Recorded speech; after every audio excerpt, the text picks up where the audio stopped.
A continuación, Minuto a Minuto.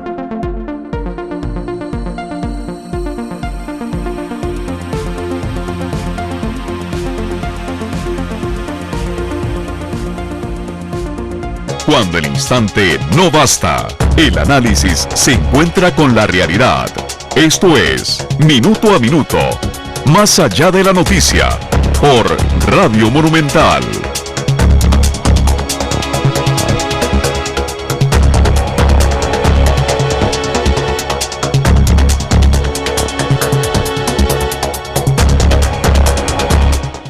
Mitchell Bernal les saluda en esta ocasión desde el programa Minuto a Minuto, el día de hoy en compañía de la doctora Lynn Barreiro, politóloga, integrante del Comité de Expertas de la Convención de las Naciones Unidas sobre la eliminación de todas las formas de discriminación contra la mujer. Ahora, esta convención fue suscrita por Costa Rica y compromete al país a incorporar principios tales como la igualdad entre hombres y mujeres en su sistema legal, también el abolir todas las formas o las leyes discriminatorias y adoptar medidas para prohibir la discriminación contra la mujer. La Convención de las Naciones Unidas sobre la eliminación de todas las formas de discriminación contra la mujer también recomienda al país y le obliga al país a establecer tribunales y otras instituciones públicas para asegurar la efectiva protección de las mujeres contra la discriminación y trabajar por la eliminación de todos los actos discriminatorios contra mujeres por parte de personas, de organizaciones o empresas. Es una tarea bastante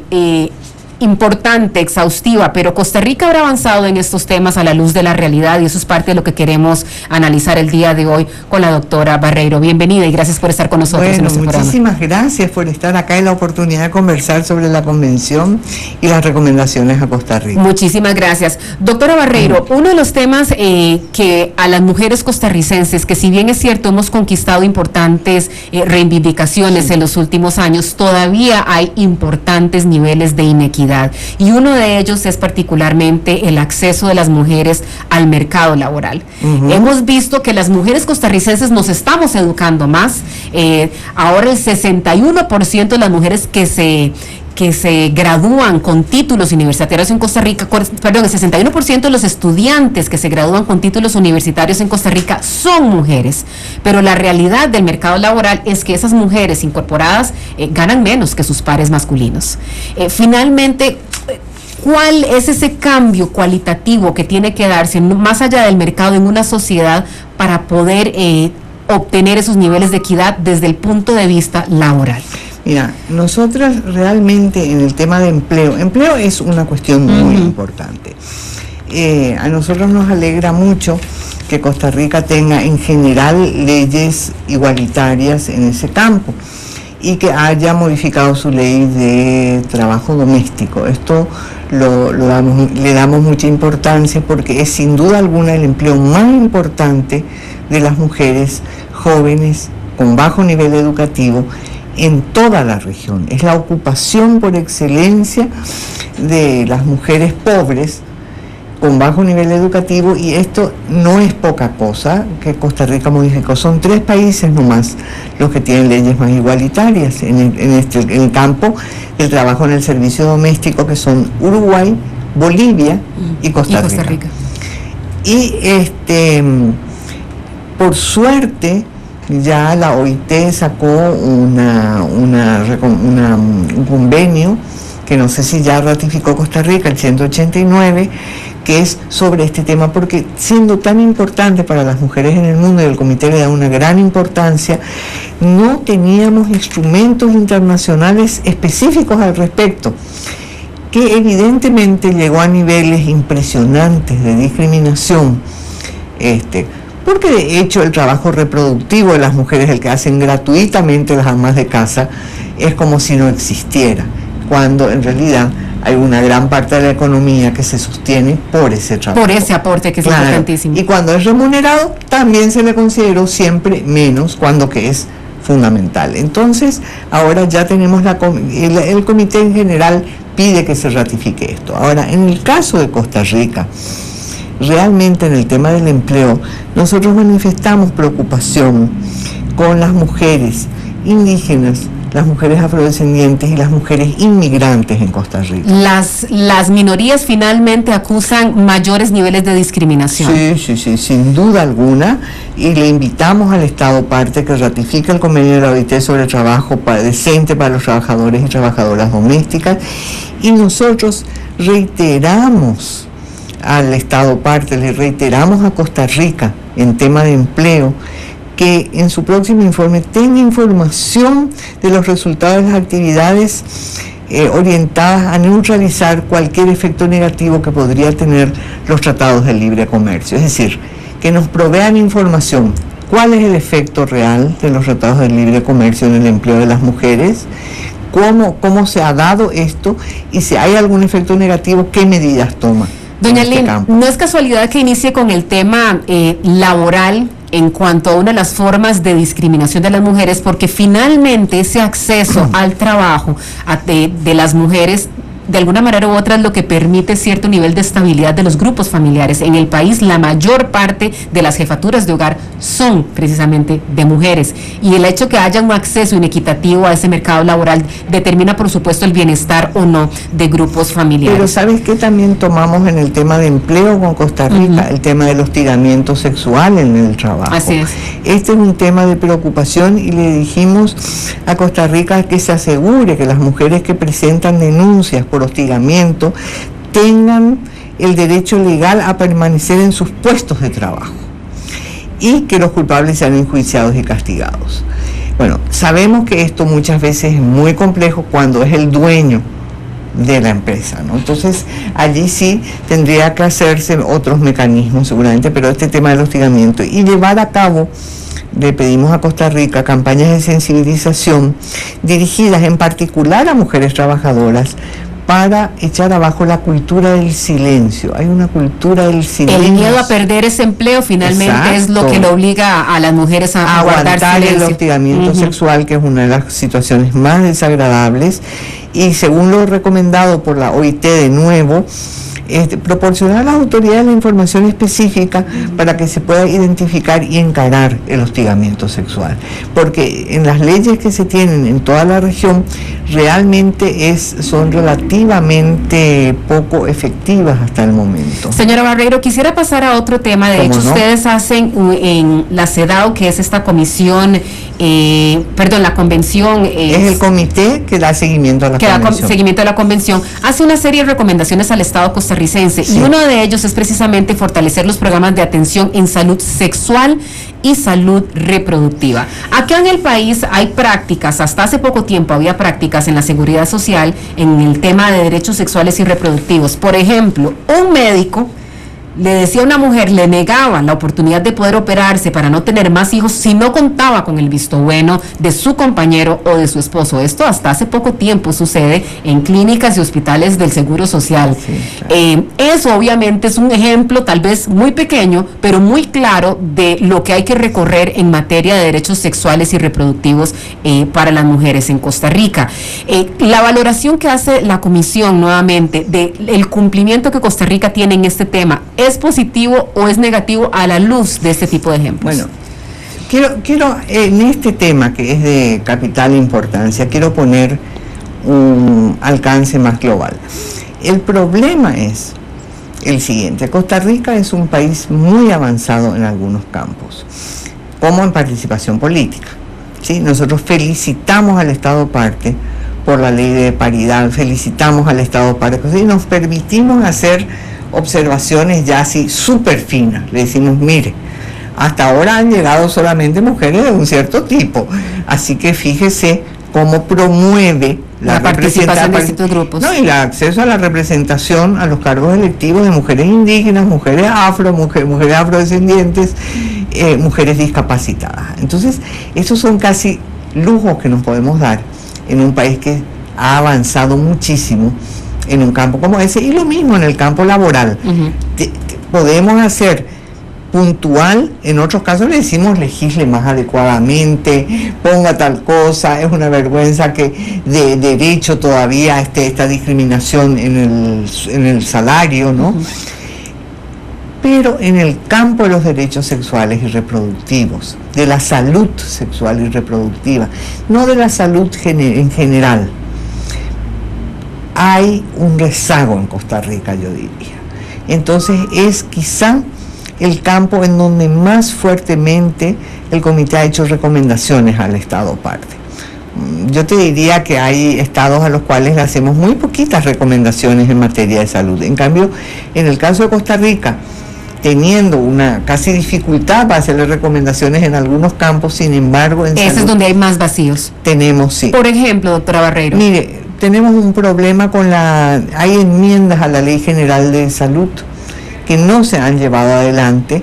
Se dijo que se iba a introducir un capítulo dedicado a los derechos sexuales y reproductivos que no se ha aprobado, y nosotros queremos que toda la Ley de Salud esté conforme a nuestra recomendación general número 24. Nosotros hacemos una interpretación del artículo 12 y entonces esto se tiene que tener en cuenta. ¿Quiénes redactaron? Porque yo me he entrevistado con autoridades de salud y el proceso ha sido muy largo, pero está durmiendo y no está aprobado. Y esta es una cosa. La segunda cosa es todo este tema de la asistencia para tener mejores métodos de reproducción asistida, incluyendo la reproducción in vitro. Y ahí el comité le dice, por favor, atiendan la recomendación de la Comisión Interamericana. Sabemos que es todo un punto muy complejo para el país. En Costa Rica, de hecho, está en medio de una discusión muy álgida sobre permitir sí o no la fecundación asistida en el país. Pero ha llegado y van a tener una audiencia con la Corte Interamericana de Derechos Humanos. Nosotros sabemos que es importante, pero francamente no terminamos de comprender bien las razones, porque pensamos en un momento que podían tener motivos religiosos, porque el Estado costarricense es un Estado confesional, un Estado católico. Entonces, inclusive recomendamos que se hagan investigaciones para ver si tenía algún efecto esto. Pero toda la argumentación jurídica aparentemente no es por esto, y es fundamental esto. Te quiero decir que en derechos reproductivos el núcleo central es la libre decisión, libre y responsable de las mujeres. La autodeterminación, finalmente. Sí, sobre el número y espaciamiento de los hijos. ¿Cuántos hijos y con qué frecuencia? Por eso ponía este ejemplo del caso de las mujeres que quieren operarse para no tener más hijos y un médico les dice, no, no lo podemos hacer. Pero nosotros recomendamos no solamente en el campo de los anticonceptivos y la posible esterilización, sino que también en el campo de la fertilidad. ¿Sí? Bueno, en tercer lugar, hay un tema en Costa Rica que te quiero decir que lamentablemente es frecuente en nuestra región y no necesariamente en otras regiones, que es, ustedes tienen una despenalización del aborto en el caso de riesgo de muerte, riesgo de vida, se llama, de la madre. De la madre. Y también de riesgos de salud, riesgos graves a la salud. Y sin embargo, no es que no se realice, no es que se mueran miles de mujeres embarazadas porque no se les practicó el aborto terapéutico, pero no tienen un protocolo aprobado para tanto el sector público como privado. Hubo un proceso con la Caja Costarricense, esto sabemos, hubo un interés en el Ministerio de Salud, pero no se cuenta con las directrices médicas para llevar a cabo con toda normalidad este procedimiento que está aprobado en la ley. Quiero decir que, por ejemplo, en el caso peruano es lo mismo. En Perú el Código Penal despenaliza, pero había un artículo en el Código Sanitario que decía cuál era el procedimiento que se precisaba y lo volaron. Entonces, somos el continente, yo siento que en muchas cosas, como el continente de la apariencia. Aprobamos un derecho, decimos vamos a salvar la vida de las mujeres, pero ¿cómo se hace eso? Y cómo cualquiera puede revisar y dice, este es el procedimiento legal. Señora Barreiro, esto es lo que nos falta. Quisiera preguntar, y particularmente ahora que usted entra con el tema del aborto, sí, tal vez el resquemor que ha habido a nivel local es cuando se quiere aparejar el aborto como un método anticonceptivo. Bueno, eso es inadmisible. Eso es inadmisible. En recomendaciones del comité a Cuba, Cuba tuvo un momento importante de falta de anticonceptivos y de falta de condones también. Entonces a Cuba se le ha dicho reiteradamente, por favor, de ninguna manera utilice aborto como método anticonceptivo. Esto es inadmisible. Una cosa es, hay países que tienen aborto legal, pero no como método anticonceptivo. Hay países que tienen, bueno, todos penalizan en ciertas circunstancias. Y en el caso de Costa Rica, que despenaliza en el aborto terapéutico y cuando hay riesgo de vida. Son terapéuticos en ambos casos, ¿no? La verdad es que le pedimos también, pero esto es un tema de debate, de hacer estudios y para la Asamblea Legislativa, que vean si se puede despenalizar para casos de violación e incesto. El incesto es algo que por suerte ya pasó a la mayoría de los códigos penales de nuestros países, que estuvo callado, dormido y aceptado durante siglos. Esa es una cruz que se lleva en silencio nuevamente. Terrible. Bajo el techo de una casa, no voy a decir un hogar, cuando hay incesto. Cuando hay incesto, ¿verdad? Pero sin embargo, a la niña se le trataba como la traidora de la familia, ¿no? A esa niña que era sometida sexualmente. Entonces, este es todo un tema, y es un tema importantísimo también en la relación con las comunidades indígenas. Entonces, este es uno de los grandes temas de debate, y es importante. En un caso justamente de Perú, de una niña que fue abusada desde los 10 años, a los 13 se embarazó, y ella no veía ninguna alternativa, intentó suicidarse. Era su destino, así lo vio de alguna manera u otra. Suicidarse, sí. No se suicidó, o sea, no murió, se tiró de un segundo piso, no murió. Y cuando le llevan al hospital, es un caso que se llama LC contra Perú. Los médicos dicen inmediatamente hay que operarle, que va a quedar parapléjica, si no. Y cuando le iban a operar se corroboraron que estaba embarazada y no le operaron. Y con lo cual la niña, le operaron en realidad 4 meses después de que ella expulsó el feto. Y mueve solamente, tiene 17 años ahora, solamente mueve la cabeza y un poquito las manos. ¿Por qué es importante esto? Porque no es poca cosa lo del aborto terapéutico. Doctora Barreiro, el tema de la violación y el incesto, por supuesto que situaciones tan espantosas que pueden estar sobrellevando mujeres y niñas en el país en este momento, y que quedan embarazadas en el marco de ese proceso y esa situación de agresión tan terrible. Hay algunas personas que aún en esas circunstancias se oponen al aborto, y lo que argumentan de alguna manera u otra. En el caso de Costa Rica no es legal. Correcto. O sea, hay algunas personas que se oponen a la posibilidad de que sea despenalizada esa práctica, en caso de incesto, en caso de violación, como le decía, porque dicen, de alguna manera u otra, hacer un aborto lo que va a hacer es volver a traumatizar y revictimizar a esa niña o a esa mujer. ¿Cuál es el argumento suyo? Desde luego que de ninguna manera es cuando la niña no quiere. O sea, si hay algo fundamental de penalizar, es el aborto sin consentimiento. O sea, finalmente es un procedimiento electivo. Claro, el consentimiento informado es probablemente una de las cuestiones más importantes en materia de salud. O sea, no te pueden hacer ningún procedimiento en tu cuerpo sin tu autorización. ¿Qué pasa en el caso de una menor de edad? No puede, ella tiene que autorizar, ella y también, digamos, el mayor encargado de ella. Sí. En el caso, eso depende de la legislación. En el caso de Colombia, que sacó las 4 causales ahora, y sabes que no hicieron vía el Poder Legislativo, sino vía Corte Constitucional. Y su Corte Constitucional determina la causal salud por un lado, y por el otro lado la causal violencia, ¿no? Y saca las 4 causas más importantes, y realmente son cosas, porque en el caso de incesto es notable, puede ser que no sea esa violación brutal del que viene y te agrede en forma directa, sino que esta cosa del silencio y del poder inmenso que puede tener un padre. Y además sistemático durante años. Y además sistemático, y que entonces, claro, la niña no tiene condiciones, a no ser que de alguna forma, si logra el apoyo efectivo de las madres, el apoyo efectivo de alguna docente, etcétera, que entonces ante la disconformidad. Esto es fundamental para los derechos humanos. Y este es un tema que habría que revisar en todos los casos. Yo creo que es un tema absolutamente importante.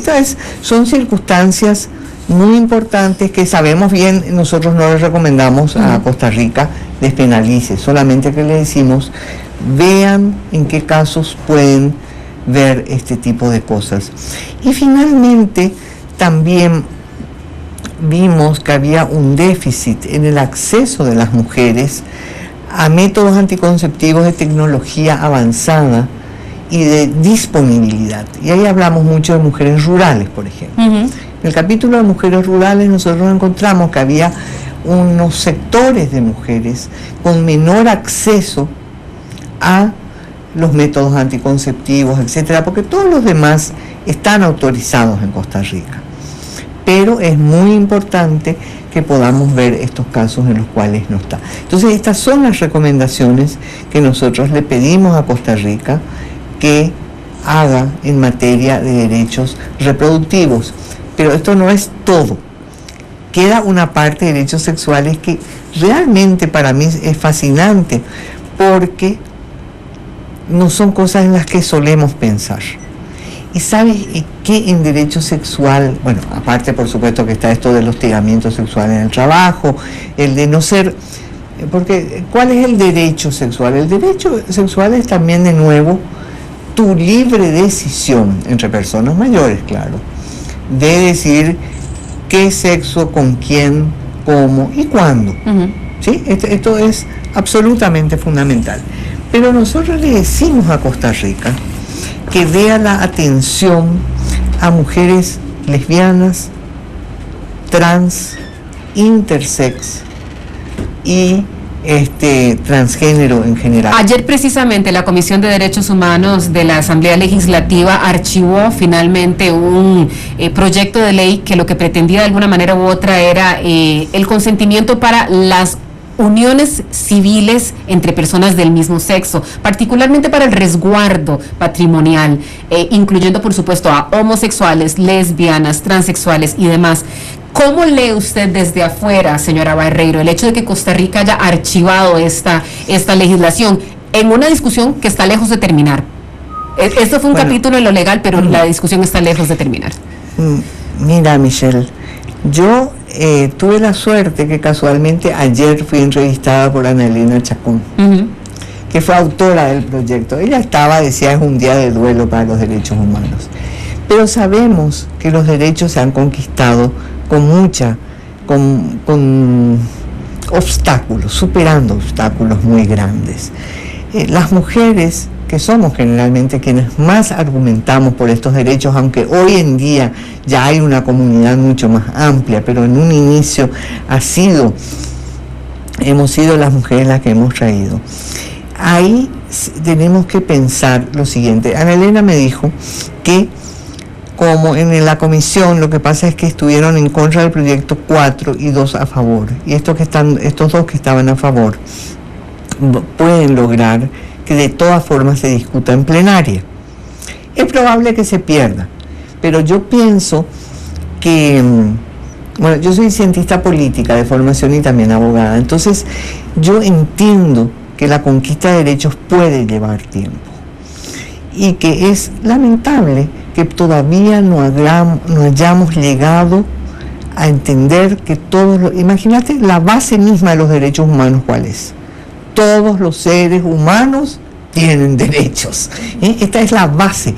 Y si podemos llegar a pensar que hay seres humanos que no tienen que tener derechos, o qué derechos le sacás a determinadas personas, entonces estamos frente a, ¿cómo te puedo decir?, a violaciones a la base misma del concepto y de la idea moderna de los derechos humanos, que yo digo, bueno, habrá nacido con Antígona pensando en que todo muerto tiene derecho a ser enterrado, pero hoy hay una obligación de los estados de llegar, desde 1948 en adelante, de que todos los seres humanos tenemos derechos. Doctora Barreiro, está usted en el país justo en este momento cuando los grupos de diversidad sexual dicen vamos a demandar a Costa Rica ante la Comisión Interamericana de Derechos Humanos ante lo acontecido el día de ayer, cuando se archiva este proyecto de ley, cuando sabemos que estamos en un proceso a nivel internacional para determinar finalmente si Costa Rica va a admitir sí o no en sus fronteras la fecundación in vitro. A la luz de toda esta serie de acontecimientos, este comité que usted integra de expertas sobre la Convención de Naciones Unidas sobre la eliminación de todas las formas de discriminación contra la mujer, ¿variará las recomendaciones que ya le hizo a Costa Rica? No. Nosotros tenemos, voy a contarte la última recomendación oficial y vinculante que le hicimos a Costa Rica. Le dijimos, en tus servicios de salud, Costa Rica, hay maltrato y hay abusos y maltratos por parte de proveedores de servicios de salud contra las mujeres. Estas mujeres lesbianas, transexuales, intersex. Y los intersex realmente ni siquiera es una opción, es una condición física, donde naces con órganos de ambos sexos. Entonces, el tema es, acá le decimos que insta al Estado aparte, uno, que el examen periódico universal, esto es, el Consejo de Derechos Humanos, que es un órgano político, no como nosotros que somos órganos de expertos, independientes. El órgano político, los pares, los países, los gobiernos del mundo ya le dijeron a Costa Rica que tiene que proporcionar protección eficaz contra la violencia y discriminación de la mujer. Y que esto es así. En ese sentido, tiene que intensificar esfuerzos para evitar la discriminación por su orientación sexual e identidad de género, inclusive mediante campañas de sensibilización, capacitación de funcionarios encargados de la aplicación de la ley y proveedores de servicios de salud. ¿Ha encontrado usted sensibilidad en organismos pertinentes para esto? El INAMU, por ejemplo, ¿ha encontrado usted sensibilidad? Yo tengo la mayor simpatía por Maureen Clark. Yo no hablé con ella ahora, pero ella hizo incluso, sería genial que alguna vez la entrevistes, ella hizo inclusive una ruta crítica para el cumplimiento de todas las recomendaciones del comité. ¿Sí? Ella ha hecho una ruta crítica. Nosotras, te voy a hablar sobre el comité porque nosotros no cambiamos las recomendaciones. Nosotros hacemos un diálogo constructivo con los estados parte una vez cada 4 años. A los 2 años nos tienen que informar sobre 2 campos, 2 cosas específicas que les pedimos. Uno es sobre el estatus justamente de la directora del INAMU, que es un estatus que se perdió en Costa Rica y el comité lamenta profundamente. Te acordarás que era ministra a nivel ministerial, así es. Claro, y hoy en día no son ministras. Entonces esta es una pérdida, porque es una pérdida para poder negociar, para poder conversar de igual a igual con el conjunto del gabinete. Hoy Costa Rica está presidido por una mujer. ¿Cree usted que Costa Rica, aún estando bajo el mandato de alguna mujer, ha retrocedido en algunos campos? Mira, yo no tengo condiciones para decir eso y el comité ha felicitado a Costa Rica por la elección de una mujer y por su ley de paridad y ha felicitado por sus leyes contra la violencia y ha felicitado por una serie de cosas. El comité CEDAW. Nosotros tenemos como estados parte 187 países, es casi universal. Hay 7 países del mundo nomás que no son parte de nuestra convención. Nosotros escuchamos y conversamos con 8 países en cada sesión y tenemos 3 por año. Conversamos con 24 países y al mismo tiempo llevamos los casos del protocolo facultativo. Costa Rica es parte del protocolo facultativo y cada mujer costarricense cuyos derechos no han sido protegidos, pues puede llevar casos ante nuestro comité. Doctora Barreiro, quiero agradecerle el tiempo que nos ha dispensado. Lamentablemente llegamos al final de Minuto a Minuto, pero agradeciéndole por supuesto la profundización que usted ha hecho, las recomendaciones que ha hecho precisamente este comité de expertas de la Convención de las Naciones Unidas sobre eliminación de todas las formas de discriminación contra la mujer. El día de mañana, si Dios lo permite, estaremos con otro interesante tema de conversación aquí en Minuto a Minuto. Que pasen una feliz tarde. Cuando el instante no basta, el análisis se encuentra con la realidad. Esto es Minuto a Minuto, más allá de la noticia, por Radio Monumental.